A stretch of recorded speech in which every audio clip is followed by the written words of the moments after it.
I've got probably the only cleanest fork here in the house.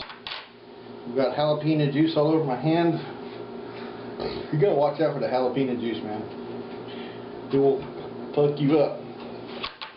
Some limes, my beer. But I'm a man of taste. Look at that. That took some art to do that. It's right there. A little bean. So the bean and hamburger patty with this special hors d'oeuvre. We're gonna just sample it here and see what it's like. So I'm not gonna go crazy with this because I'm gonna show you. I have something I gotta explain tonight. You know why there's a Christmas tree here. While I was cooking, I was thinking of all these scenarios. So let me just take a little sample of this. Slice off some cream cheese in this. My stomach growling just looking at this. Prunes, chipotle, cream cheese, a jalapeno, a jelly, black bean, a little bit of hamburger, eggs. It all works together.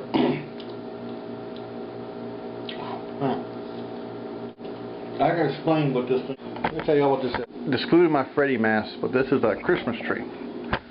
And this Christmas tree has some significance. But,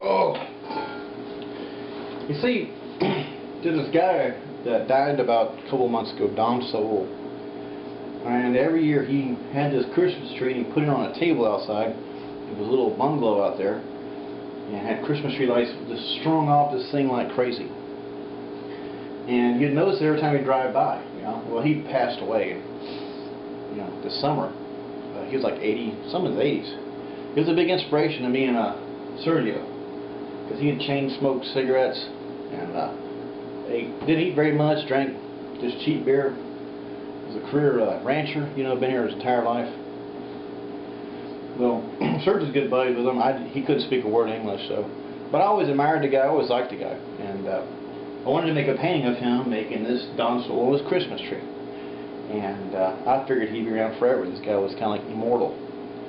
And so, as I was rummaging around back in this little area over here, you know, because just seeing what the hell's going on, I ran across this Christmas tree in a burn pile with all these cans. I go, holy cow, that's Don Solo's Christmas tree. You know, this is a really kind of special icon. So I ended up grabbing it and bringing it back here, and I thought, you know, fuck this. I mean, it's like, this is what happens out here. You know, you have people's lives that sort of go on, and as soon as they die, all their stuff just, no one really knows, takes particular interest in it, and it just gets pitched into a dumpster or a burn pile, and life goes on. But, you know, to me, it's like, I knew the significance of this Christmas tree, and I wanted to preserve it. Matter of fact, you know, come to think about it, I'll take a little walk over there.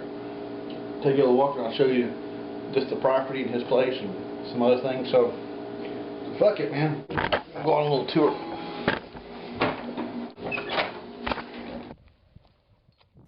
Yeah, this is the walk over to Don Soul's place. You can see right there is his building that they improved. Some new tenants moved in there. There's Don Soul. He's a kind of a wiry looking dude, a white beard, lean, real nice guy. But they changed a lot of the way the building. They cleaned all the little. He had a lot of stuff hanging around there. I have an old photograph of him. There's Don Soul and Enrique hanging out, and there's Don Soul's old place. That was shot about maybe a year ago, right when I first got here. But as I walked around the property, see, I noticed the cans. I went over to get the cans, and that's where I found the Christmas tree, you know. And I thought, damn, I said, this isn't right.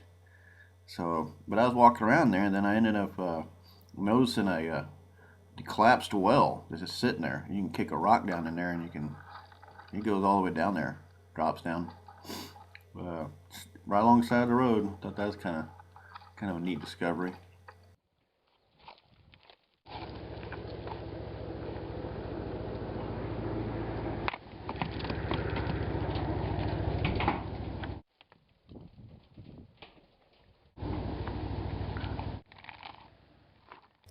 But one other thing I remember this old story that Enrique told me about that location is that right over, basically like this hill I'm going to start pointing to, an old, right before, like 99, right before we got there, me and Serge did, he told me the town drunk had died. And the way they knew he had died is that the one day he didn't come into the convenience store that would happen to be there to get his 12-pack. they knew the next day something bad had happened, and basically he ended up just, I guess, having a heart attack. Well, he lived in this trailer right about where I'm standing, I think.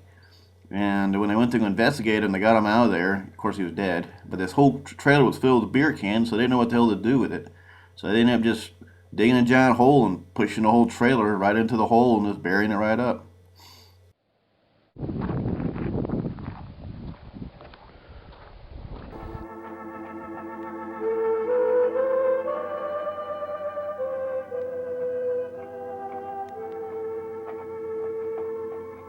Yeah, it's getting to the point where drinking's not much fun anymore. I'm not getting the same kind of beer buzz I usually get from a regular 6-pack Natty Light. Beer don't taste too good right now. But ain't much going on out here.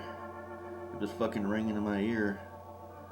I don't know. Maybe I'm having second thoughts about being so mean to Justin and abusing sweet little Ruby. Who knows?